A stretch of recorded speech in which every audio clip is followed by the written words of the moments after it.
Bueno, buenos días. Muchas gracias por acompañarnos en esta presentación del libro 1917 en la memoria de México, en la que diversos juristas e historiadores analizan en esta obra el significado y el impacto de la Carta Magna, que ha tenido a nivel nacional y en particular en algunas de las entidades federativas. Y bueno, esta riqueza nos permite asomarnos al ambiente político y social transformador que no sin resistencias la Constitución propició. Bueno, actualmente nuestra Constitución acapara la atención de la ciudadanía por la cantidad de reformas que se le han hecho, muchas de ellas, y es mi opinión muy personal, sin ningún sentido práctico, y a la que me atrevo a comparar como una colcha de retazos, de esas de patchwork, pero bueno. Para hablarles de la obra hoy que nos convoca, me voy a permitir presentar a mi querido amigo, el licenciado Juan Ángel Chávez Ramírez, que es abogado por la Universidad Juárez del Estado de Durango, maestro en Administración Pública por la UNAM. Él se desempeñó durante 50 años en el sector público municipal, estatal y federal, ocupando diversos cargos como magistrado del Primer Tribunal Federal Electoral, magistrado de la Sala Superior del Tribunal Federal de Justicia Administrativa y magistrado presidente del Poder Judicial de Durango, consejero jurídico adjunto del Ejecutivo Federal y abogado general del Instituto Politécnico Nacional, entre otras responsabilidades similares. Ha sido catedrático en varias etapas de su vida en Derecho Constitucional y Administrativo, Ciencia Política, Derecho Fiscal y Planeación Estratégica. Es autor de varios libros, conferencista, articulista en diversos medios de comunicación escrita y promotor cultural como presidente de la Fundación Cultural Guadalupe y Pereira. Debo subrayar que el Instituto de Investigaciones José María Luis Mora ha tenido el privilegio de contar con el apoyo de la Fundación Guadalupe y Pereira. Te cedo la palabra. Muchas gracias, Lupita. ¿Se escucha?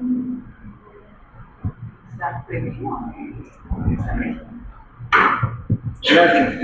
Lupita, y gracias a quienes nos acompañan hoy. Estaban comentando que no hay modalidad de conocer las amistades de esta misma presentación de los muchas gracias. Muchas gracias, mi amiga Bárbara Sevilla. Primero, felicitarla por la presentación tan acertada de estos artículos que aparecen en el libro,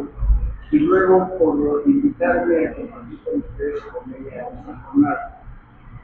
No resisto la tentación de hacer un acotamiento cultural ahí que me surge a propósito del nombre del insigne personaje que le dan justamente el Instituto de Investigaciones.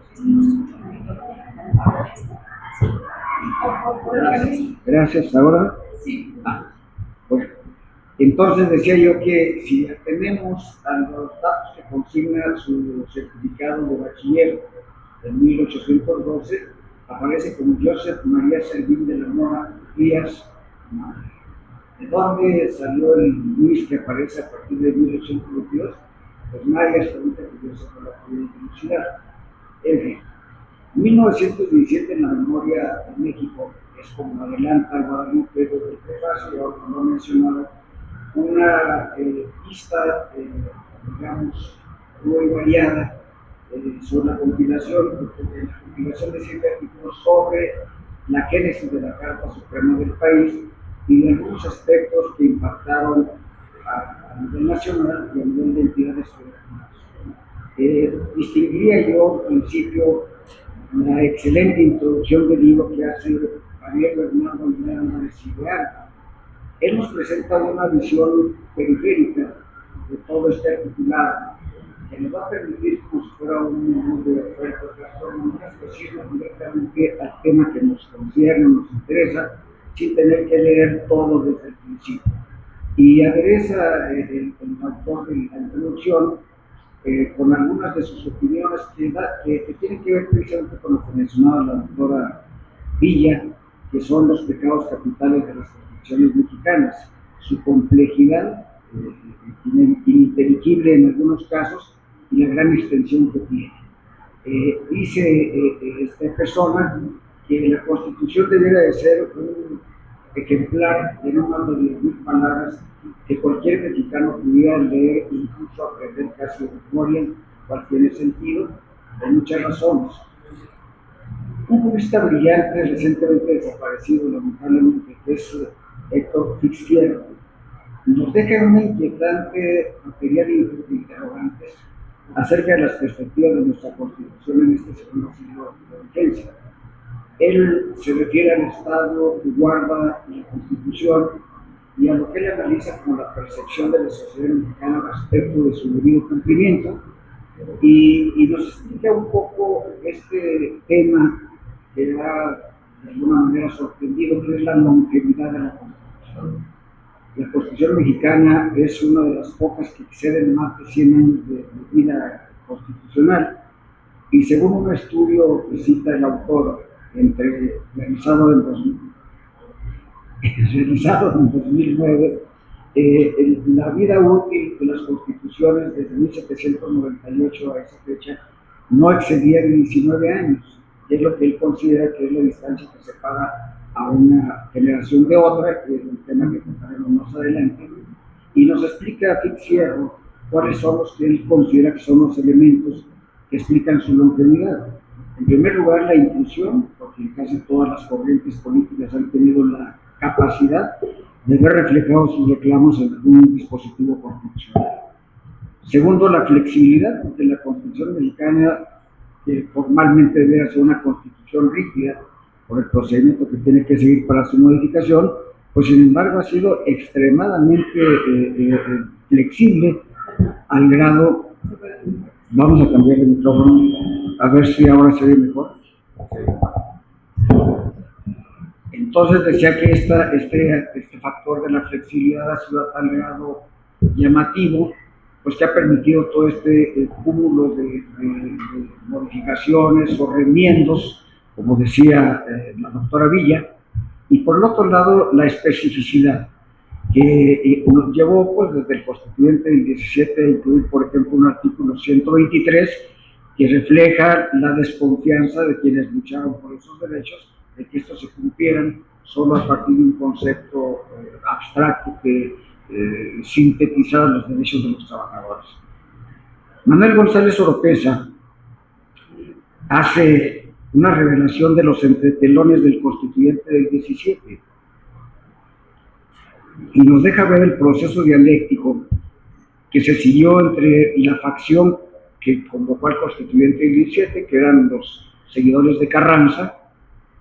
y lo que él llama los jacobinos radicales, que eran las voces de muchas corrientes que lucharon en la revolución y que querían ver reflejados sus anhelos en la Constitución. Este proceso dialéctico que se dio gracias a esta confrontación de ideas, pues tuvo como consecuencia, entre otras cosas, el reconocimiento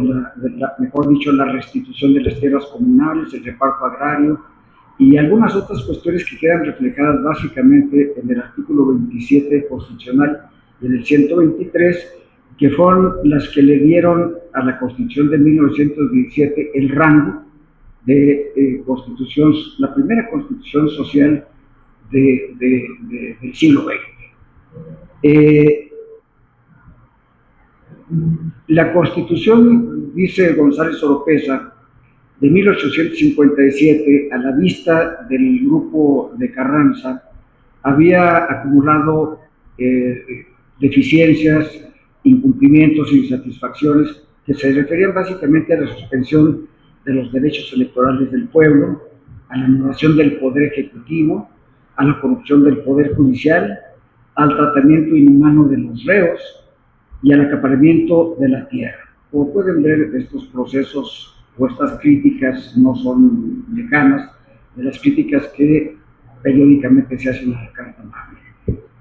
Este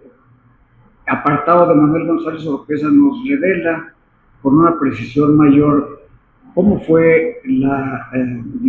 interacción entre estos dos grupos, gracias a la mediación que él destaca de un personaje al que más adelante yo me voy a referir, que es Pastor Samuel del Sagrado Corazón de Jesús Méndez, que era su nombre José Elías Romero Apis hace un interesante estudio sobre la relación entre la Constitución y el constitucionalismo. El Romero Apis nos dice que la lucha por la entronización y la preservación del Estado de Derecho la hemos llamado constitucionalismo, y por virtud de esa lucha hemos combatido con la acción, las armas, con la palabra y con la revolución, que ya lo vimos. Él nos recuerda en este interesante, muy interesante apartado, que por esa voluntad constitucionalista surgió Morelos. Por esa vocación reclamamos a Patzingán. Dice, nos federalizamos en 1824, proclamamos ayuda, excluimos a Santana, sufrimos la guerra de 3 años, expedimos la Carta Liberal de 1857, vivimos la epopeya de Juárez, repudiamos el plan de Tuxtepec, cancelamos a Maximiliano, restauramos la República, abominamos la dictadura, seguimos a Madero y nos fuimos a la revolución. Rescatamos el liberalismo, proclamamos el plan de Guadalupe y promulgamos la Carta Revolucionaria de 1917. Y él nos explica que esta constante interacción de la sociedad y su Carta Magna, que es la Constitución, es una contribución de la ley al perfeccionamiento del género humano. Y se pregunta, ¿somos mejores los seres humanos de 2017 que los de 1917? Y establece una conexión muy importante, muy interesante, entre los efectos de la ley en el mejoramiento de la vivienda, de las condiciones de vida, del salario, del respeto a los derechos humanos y una serie de cuestiones que hace un siglo o más de un siglo no tenían ninguna posibilidad de tener factibilidad. Por su parte, este conjunto de Regina Hernández Frangiuti, de Marta Elba Rocha Islas, de Francisco Ruiz Cervantes y Carlos Sánchez Silva, Limonar Soto Salazar y Héctor Saraúz López, desde, como bien dice Guadalupe en el prefacio, desde los miradores de la historia y la sociología, nos permiten un acercamiento mucho más preciso a casos concretos en que la Constitución de 1917 tuvo importancia trascendental y además configuró procesos de cambio que han durado hasta nuestro tiempo. Hernández Frangiuti disecciona la mecánica legislativa que siguió la nueva ley de organización del Distrito Federal y esclarece las finalidades que pretendía el régimen porfirista primero, con esta configuración, y luego el carrancismo. De la lectura de este artículo que nos presenta ella, podemos comprender mejor todos los avatares legislativos y políticos del llamado Distrito Federal, plasmados en la Constitución del 17, y que se mantuvieron casi sin movimiento desde la aprobación del artículo 115 de la Constitución, que habla un poco de esta parte que ella trata, que son las municipalidades del Distrito Federal, su poder, su ámbito de actuación. Este artículo 115, que fue el último que se aprobó en la última sesión del 31 de enero de 1917 del Constituyente Permanente, quedó escuálido, por decirlo menos, y no tuvo alguna que otra reforma hasta la reforma integral de 1983, promovida por el gobierno de Miguel de la Madrid, y luego la reciente de 2016, que la ha convertido en la ciudad de Estado que tenemos ahora, que no es una entidad federativa, pero no es un Estado, a pesar de que cuenta con su constitución propia, su poder judicial, su poder legislativo, su poder ejecutivo, y que son alcaldías además que le integran, elegidas por el voto popular. Marta Elba Rocha Islas, por su parte, nos permite acercarnos a la lucha de las mujeres por la autonomía y reconocimiento de igualdad de derechos a través del examen que ella hace sobre la ley de remuneraciones, la ley de relaciones familiares y el tránsito que tuvo que seguir la propuesta que se presentó desde el Constituyente del 17 y que no tuvo éxito porque no fue incluida en el texto constitucional, ni el derecho de las mujeres a votar y ser votada, ni tampoco el de la igualdad de derechos y obligaciones en el matrimonio,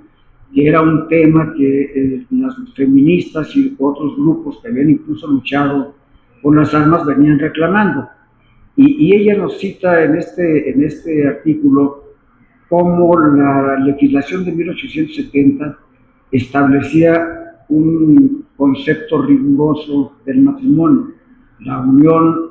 legítima de un solo hombre con una sola mujer, unidos por un vínculo indisoluble para perpetuar la especie y ayudarse con el peso de la familia. Este concepto pues motivó desde luego muchas inconformidades, muchos esfuerzos por cambiar y se pudieron materializar relativamente, nos narra la autora, con la ley del divorcio de 1914, donde por primera vez se establecen dos causales de divorcio, que son el mutuo consentimiento y causas que hagan imposible el matrimonio, enfermedades crónicas, etcétera, pero mantenía, si bien estaban formalmente divorciados, la separación de los cuerpos, pero mantenía vigente el vínculo. Y nos narra la autora algunas circunstancias casuales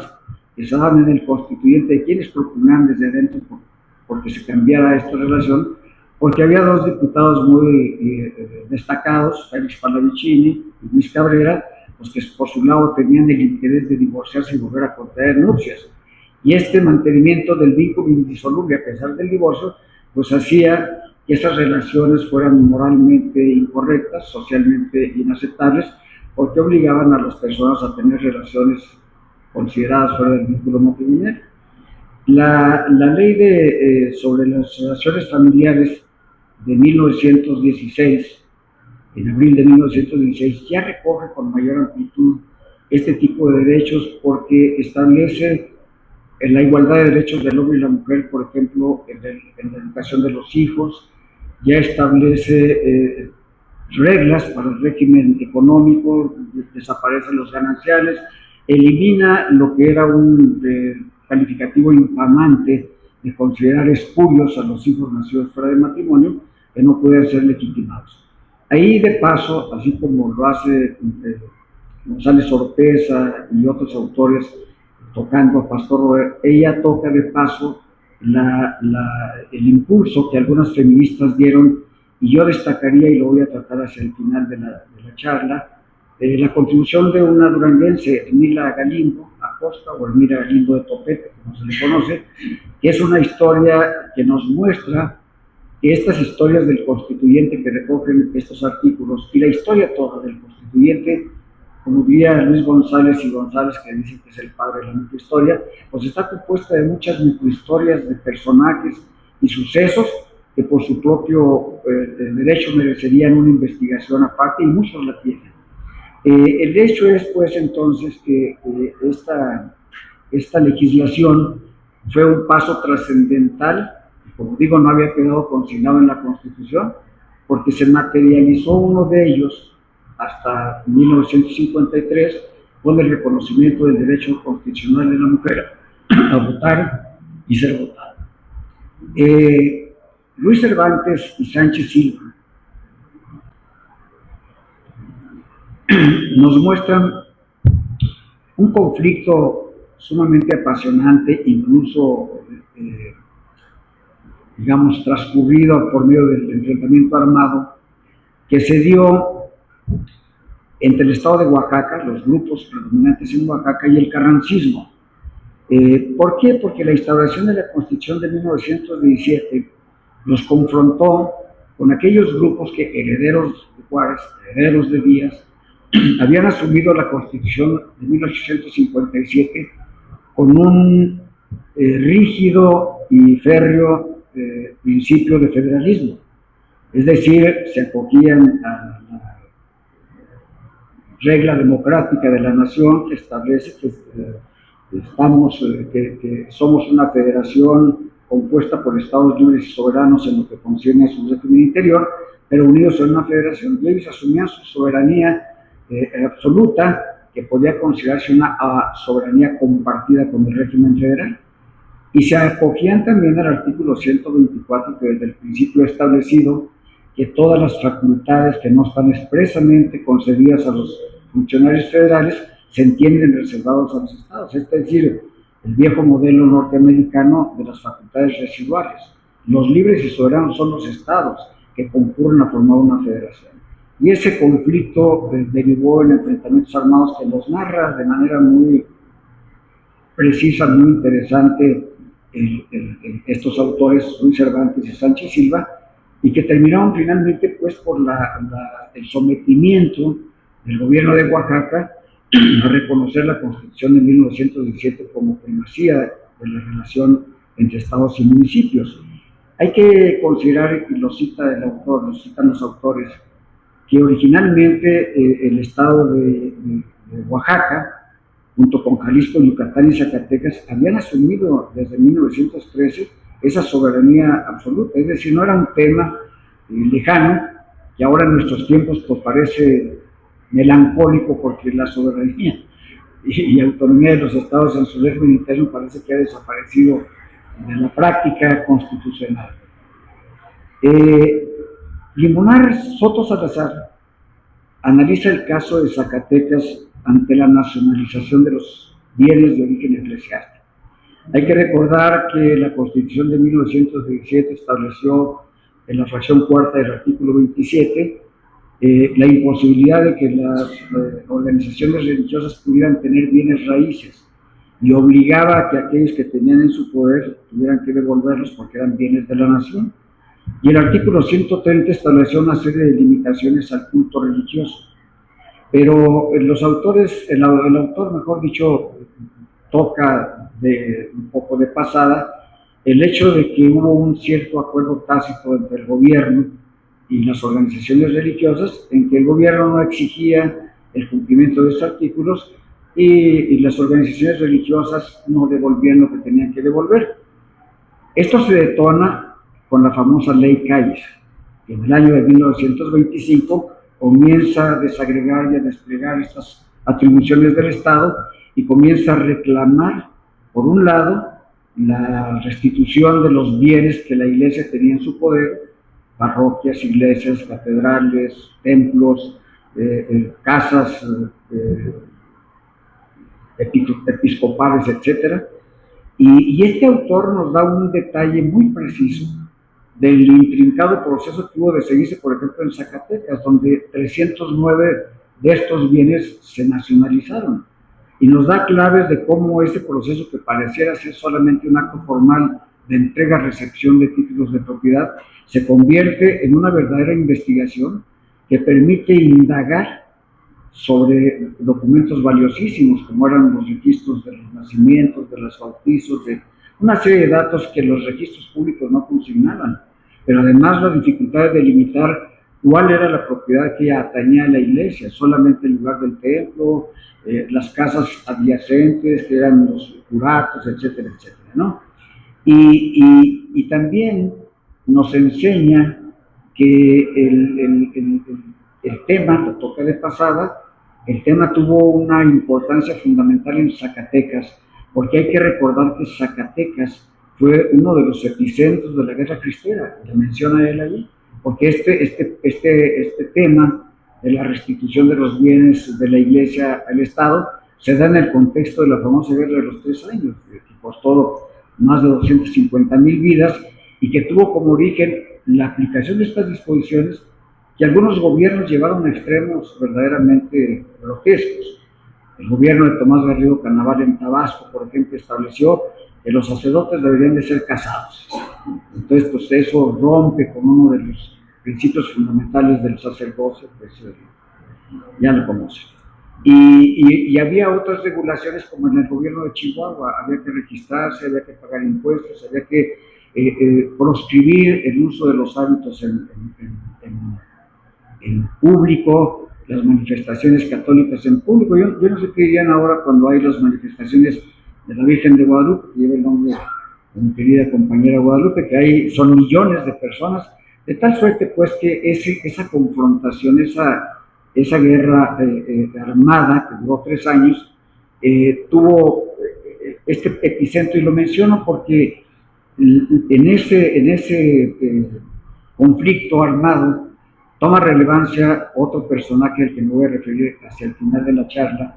que es el arzobispo de Durango, José María González y Valencia, porque hay que recordar que la jurisdicción, o mejor dicho, la arquidiócesis de Durango se extendía hasta bien entrada en Zacatecas y hasta Santa Fe y Nuevo México, en el territorio que ahora es norteamericano.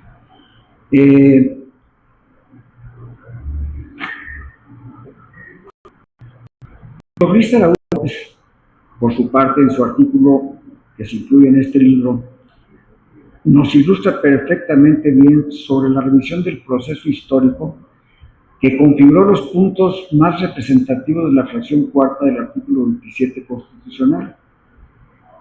En su estudio sobre los orígenes y efectos de la legislación petrolera, él nos deja entrever las acciones y los personajes que marcaron la ruta de estas normas fundamentales y los personajes que la llevaron a cabo, porque son normas fundamentales para la protección del subsuelo mexicano y han sido sustento del progreso de la economía nacional y un ejemplo, además, de la defensa de la potestad del Estado sobre tales bienes. De ahí surge pues, lo que ahora tenemos como una empresa del Estado que es Pemex, ahora altamente endeudada y con una problemática diferente. Pero nos narra Saraúz cómo, y vuelvo a tomar otra vez la referencia a Pastor Roel, un personaje como él, que es nombrado secretario de Fomento en el gobierno provisional de Carranza y luego participa en el constituyente del 17, va influyendo desde ese cargo administrativo en la configuración de una serie de reglas, una serie de mecanismos que van permitiendo, primero, el control de las actividades de las empresas petroleras, que eran preponderantemente extranjeras,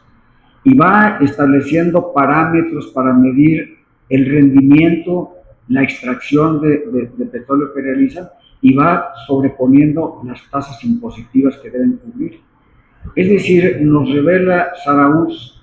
cómo la lucidez, el genio y, digamos, la naturaleza casi tecnocrática de Pastor Roel vino abonando desde la Secretaría de Fomento de un gobierno provisional hasta plasmarse en la Constitución y luego transformarse en una ley que es a la que él se refiere en su artículo, que es la que regula toda la industria petrolera, ¿verdad? Y digamos que él habla de los antecedentes diciendo el plan de Guadalupe originalmente presentado por Carranza, y como les digo, se estimaba que era una simple corrección de los defectos de la Constitución de 1857, fue agregado con unas modificaciones que hizo él.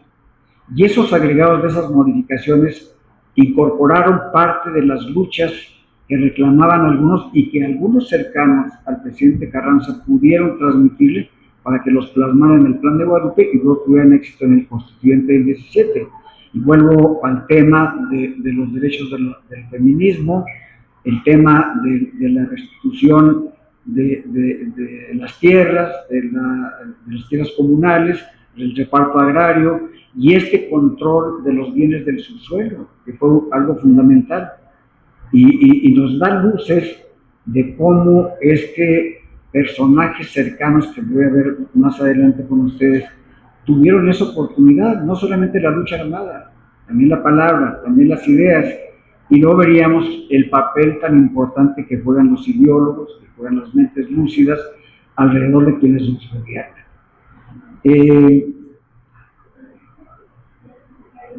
En este libro, quienes tengan la oportunidad de adquirirlo y leerlo, van a encontrar esa visión que nos dan en conjunto del compromiso y el estudio de los procesos históricos y legislativos que han hecho que México tenga un perfil importante. Pero me parece a mí que lo más importante de todo es que nos da una posibilidad, primero, de entender mejor, de comprender mejor este tránsito legislativo que tuvo que llevar la configuración de la Constitución de 1917, pero también nos permite contrastar y comprender los cambios que estamos viviendo actualmente. ¿Por qué? Porque siguiendo a Fix-Tierra, tenemos que afirmar que la Constitución Política de los Estados Unidos Mexicanos es un documento que se lee muy poco, y Fix-Tierra cita datos que son contundentes. En la tercera encuesta nacional de cultura constitucional, que se levantó a finales de 2016, se arrojaba que el 60% de los entrevistados opinó que la Constitución que tenemos ya no responde a las necesidades del país. Estamos hablando de 2016. El 60% dijo, la Constitución mexicana ya no responde a las necesidades del país. Pero en esa misma encuesta, respecto del conocimiento de la Constitución, el 4.9% contestó que conocía mucho la Constitución. Un 56.1% dijo que conocía poco la Constitución. Y quienes confesaron que no conocían nada de la Constitución fue el 27.7%. Pero ¿cómo percibimos los mexicanos el cumplimiento de la Constitución? La encuesta legislativa registró que el 6.1% de los entrevistados dijo que se cumplía mucho la Constitución. El 60.6% opinó que se cumplía poco la Constitución. Y el 23.4% dijo que la Constitución no se cumplía nada. Entonces esto confirma la aseveración que hace Fix-Tierra. Quienes opinan que no se cumplen sus mandatos son precisamente los que no conocen la Constitución. Y si nos referimos al incumplimiento de la Constitución, no hace falta conocer los detalles técnicos para saber si se cumple o no se cumple, son las evidencias.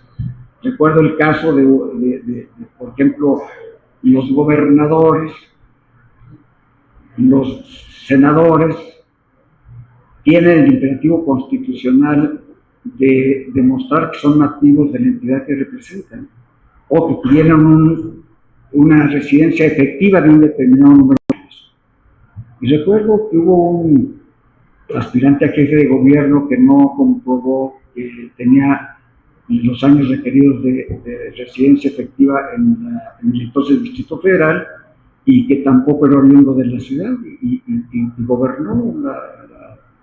la entidad y no fue presidente de la República. Entonces no hace falta conocer la Constitución para que la percepción popular sea de que no se cumple la Constitución. La pregunta es, ¿se lee más la Constitución ahora que entonces? Pero que tenemos que decir que no,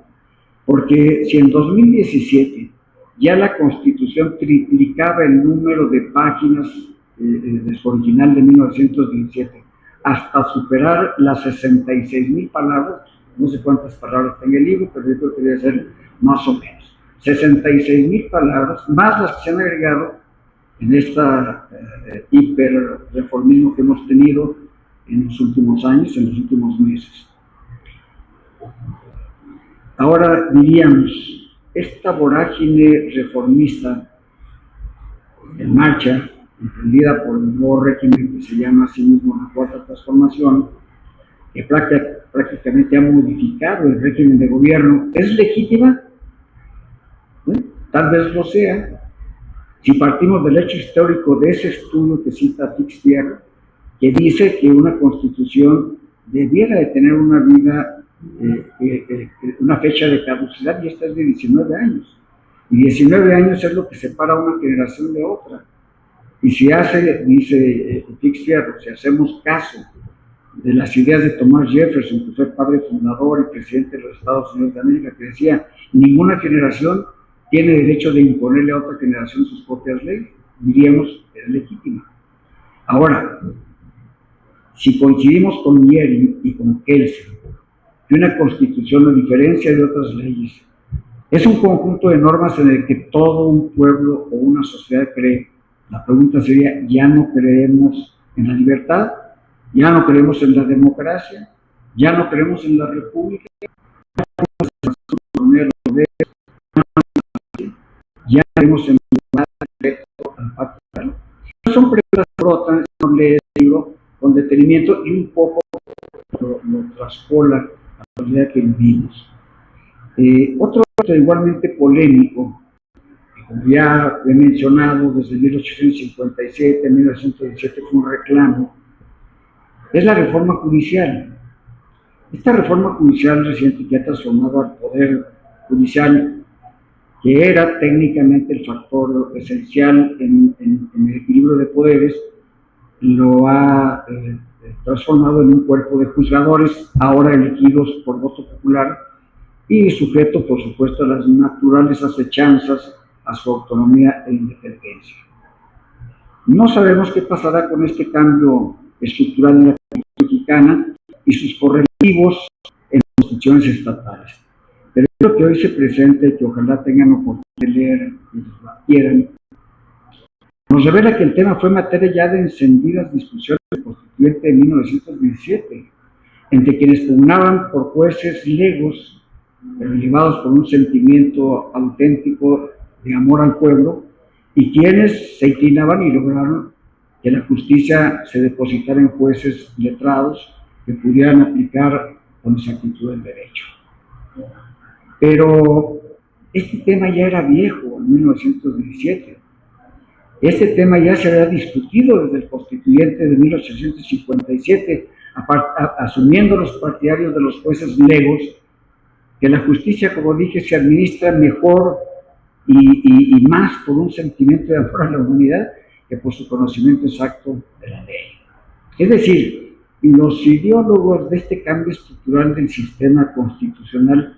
solamente se tardaron 160 años en recuperar e imponer la impartición de justicia que otros reclamaron en 1857, con el agravante de que ahora los jueces,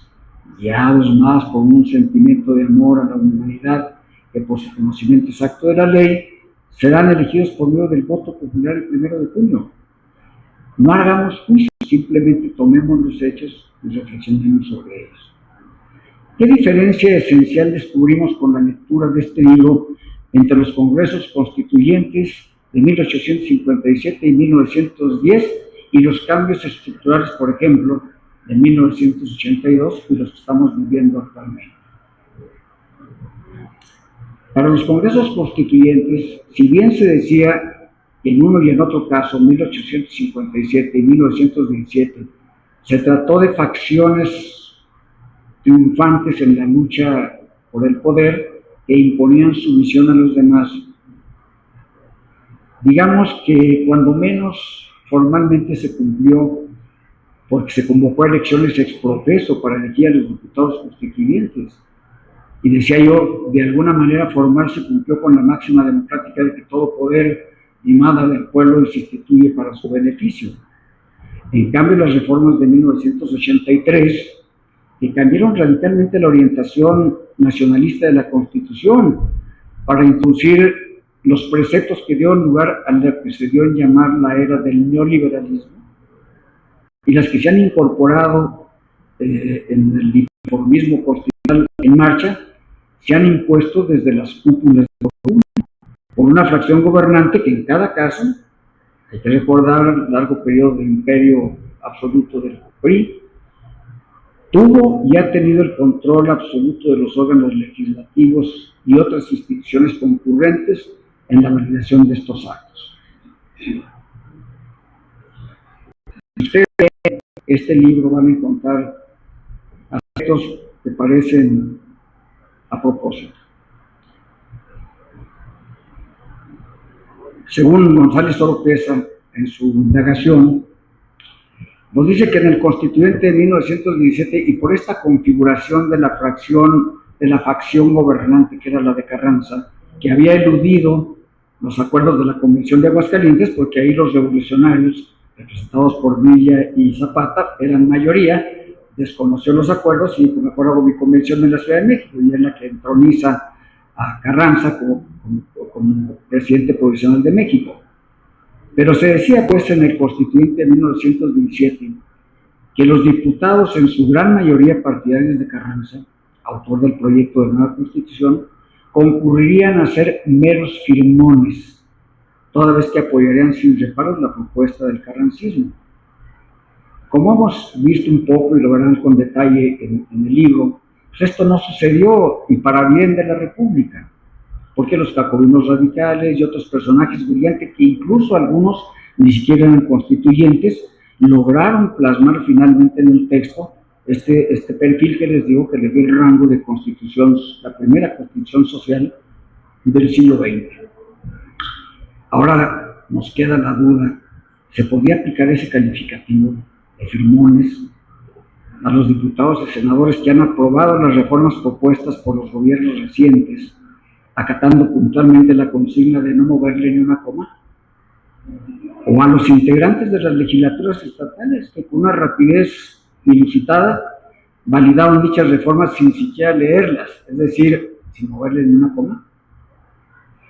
Todo esto a pesar de que, por ejemplo, la reforma judicial trastocó también los regímenes de impartición de justicia locales,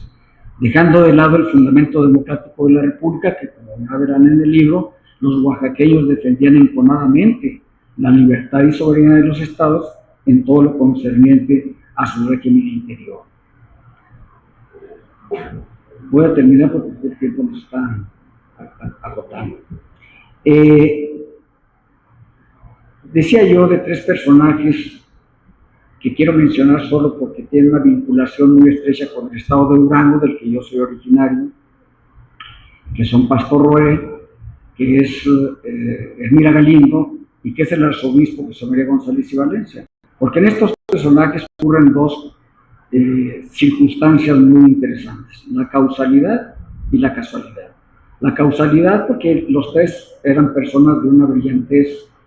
fuera de lo común, claridad de pensamiento, ideas muy profundas, y que tuvieron la capacidad de transformar esas ideas y llevarlas a quienes ejercían el poder para plasmarlas en el texto constitucional. Y causalidad porque Pastor Roa, que no era originario de Durango, era poblano, fue a hacer la geografía del estado de Durango, y rápidamente, a partir de 1909, comenzó a tener actividad política, hasta que al triunfo de la revolución lo nombran gobernador provisional, y en ese tránsito de Venustiano Carranza hacia la capital tuvo un contratiempo porque se le acabó el dinero, y cuentan que le pidió un préstamo al gobernador Pastor Roé. Cuando Pastor Roé es destituido o sacado o relevado del gobierno provisional, se viene a la Ciudad de México, se une a Carranza y lo nombra secretario de Fomento, y ahí comienza toda la historia de sus aportaciones al constitucionalismo mexicano. Ermira Galindo era una secretaria taquimecanógrafa de Lerdo, Villa Juárez, municipio de Lerdo, Durango, que concurrió a un mitin en 1909 a propósito del aniversario de Benito Juárez, y ahí el orador pronunció un discurso flamígero en contra de Porfirio Díaz. El presidente municipal ordenó la captura del documento para que no circulara, y Ermila tomó taquigrafía del discurso, lo reprodujo, lo repartió, y esto llegó a conocimiento, entre otros, de Benito Juárez Maza y otros importantes miembros de la facción contraria a la Huerta y todos aquellos personajes. Cuando ella se traslada a la Ciudad de México, es secretaria del general Eduardo Hey, y se incorpora al grupo Abraham González. Y cuando el grupo Abraham González le prepara una recepción a Venustiano Carranza con motivo de su entronización como presidente provisional, le piden a Ermira Galindo que diga el discurso, y lo hace de tal manera, demostrando su capacidad y brillantez, que Carranza la invita a ser secretaria particular de él. Y desde ese puesto, desde esa posición, ella participa en los congresos feministas de 1914 y 1916 en Yucatán, y plantea temas como la libertad sexual de las mujeres y la obligación de educarlas desde la primaria, y plantea la necesidad del voto para la mujer, votar y ser votada, y tiene los arrestos suficientes para, sin ser constituyente, mandar un comunicado al constituyente 17 exigiendo todos estos derechos. No quedaron plasmados, pero eso nos explica los productos de la lucha de estas mujeres con otras más, Elena Chapa, Belén de Mendoza, etcétera. Pero distingo esta porque finalmente ella participa en la elección de 1917 sin tener derecho, porque no se reconoce el voto. y en una elección de un distrito en la Ciudad de México, el Distrito Federal, compite contra 26 y saca el cuarto lugar, no reconocido, pero eso demuestra que no solamente eran ideas, eran también acciones. En 1953 ella había establecido ya una relación separada de toda la actividad pública con el presidente Adolfo Ruiz Cortines, y en 1953 Adolfo Ruiz Cortines materializa en la Constitución el derecho de la mujer a votar y ser votada. Parecen anecdóticas estas cuestiones, pero eso arroja que ahora tengamos mujeres gobernadoras, tengamos mujeres senadoras, diputadas, juezas, ministras y una presidenta de la República. Y en el caso del arzobispo José María González y Valencia, que tuvo una participación que muchos no quieren calificar porque era un enérgico opositor a la aplicación de las restricciones católicas en México, antes de cumplir 40 años era arzobispo de Durango. ¿Por qué? Por su brillantez, su capacidad de adquirir en los estudios en Roma. Pero la casualidad es que cuando se forma una comisión en el episcopado mexicano para que informe en el Vaticano de lo que pasa en México, eligen a una persona pero lo vetan porque es muy blandito, eligen a otra persona pero declina porque no sabe italiano, y entonces él es presidente de esa comisión. Menciono solamente esto porque digo, ¿dónde están ahora las mentes brillantes? ¿Dónde están los ideólogos que acompañen estos movimientos constitucionales tan profundos que todavía no sabemos qué es lo que pasa? En fin, amigas y amigos, les vuelvo a agradecer su asistencia, su atención, y espero sinceramente que lean este libro. Muchas gracias.